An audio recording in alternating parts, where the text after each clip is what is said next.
65세에 월 500만 원 이상 벌어들이는 사람이 우리나라에 몇 명이나 있는지 아십니까? 딱 100명 중 2명입니다.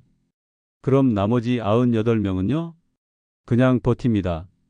흙수저로 태어난 것도 억울한데 나이 들어서까지 흙수저로 늙어가야 한다면 그건 누가 책임져 줍니까? 부모님께 용돈 보내고 병원비 부담하고 자식 교육비에 허덕이며 정작 내 노후는 텅 비어가는 삶. 이 강연자는 말합니다. 나이 들어 저축을 못하면 그게 흙수저입니다. 오늘은 그 말이 왜 현실인지 그리고 어떻게 벗어날 수 있는지를 이야기하려 합니다. 지금 이 순간 내 인생의 다음 20년을 준비하고 싶은 분이라면 절대 그냥 넘기지 마세요. 흙수저라는 단어는 요즘 흔히 쓰이지만 이 강연자는 그것을 단순히 가난하게 태어난 사람으로 보지 않았습니다. 오히려 이렇게 정의했습니다. 결혼해서 분가했지만 여전히 부모님께 용돈을 드리고 병원비와 요양원 비용까지 책임지고 있는 사람. 그런 사람이 진짜 흙수저다. 그는 실제로 25년 넘게 부모를 부양해왔고 지금은 어머니가 요양원에서 튜브로 연명 중이라고 합니다. 그런 상황에서의 감정은 단지 경제적인 부담을 넘어서 말로 표현하기 어려운 죄책감과 책임감, 그리고 고독함이 함께 밀려온다고 말합니다. 이 장면에서 그는 말을 멈추고 잠시 목이 메입니다. 감정이 북받쳐오른 그의 얼굴은 단지 한 개인의 이야기가 아니라 수많은 이들이 공감할 수 있는 현실을 대변하고 있었죠. 그는 과거를 돌아보며 1998년부터 지금까지 부모님께 매달 용돈을 들여왔다고 합니다.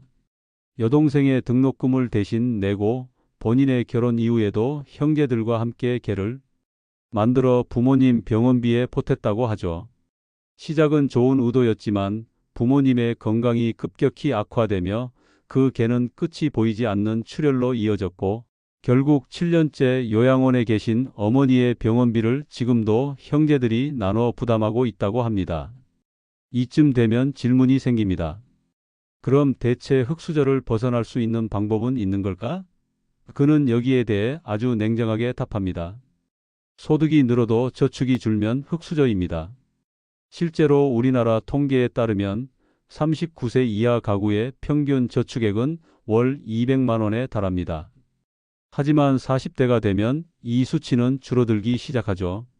왜일까요? 그는 두 가지 이유를 꼽습니다. 바로 부모님의 의료비와 자녀의 교육비입니다. 자신도 부모님께 돈을 드리면서 동시에 자녀 교육비로 돈을 쏟아부어야 했고, 그래서 결국 저축을 거의 하지 못했다고 말합니다. 그는 자신의 아들을 예로 듭니다. 아들은 언어 발달이 느린 금쪽이었고 학교에서 왕따를 당하며 바이러스라는 별명까지 붙었습니다. 이를 해결하기 위해 학교를 바꾸고 아이가 잘할 수 있는 분야를 찾아 자신감을 회복시켜주려 애썼습니다. 그리고 결국 깨달았다고 합니다. 사랑이라는 이름으로 돈을 쓰지 않는 게 최선인 줄 알았지만 그게 안 되더라고요. 그는 이 경험을 통해 지출이라는 게 단지 계획만으로는 조절되지 않는다는 사실을 강조합니다. 자녀를 위한 사랑, 부모를 향한 책임, 그런 것들은 현실적인 숫자 너머에 존재합니다. 그리고 이어지는 그의 현실적인 조언. 49세를 넘어서도 정규직 일자리를 유지할 수 있는 사람은 세 부류뿐입니다. 전문직, 공무원, 성공한 자영업자. 그도 결국 49세에 회사를 떠났고 이유는 간단했습니다. 자신이 신입사원으로 뽑았던 후배가 자신 위로 승진했기 때문입니다. 일명 꼽혔다는 것이죠. 그는 자신이 성과는 있었지만 정치력이 없었기에 그렇게 밀려났다고 말합니다.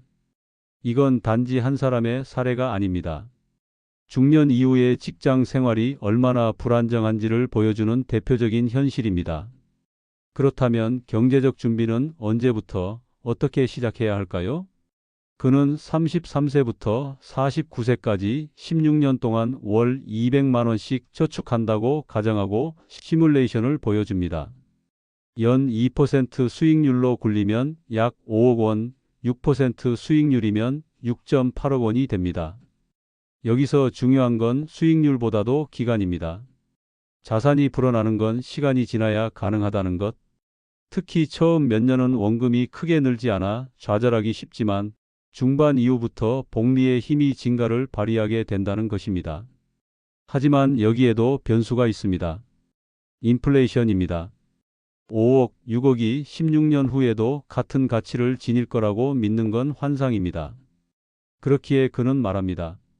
인플레이션을 이기려면 수익률을 끌어올리는 능력이 필요합니다.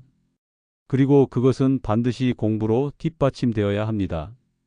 그는 마지막으로 자산 설계의 핵심을 이렇게 정리합니다. 소득이 늘어도 전부 소비하지 마라. 매년 저축률을 3%씩만 올려도 16년 후에는 엄청난 차이를 만들어낼 수 있다.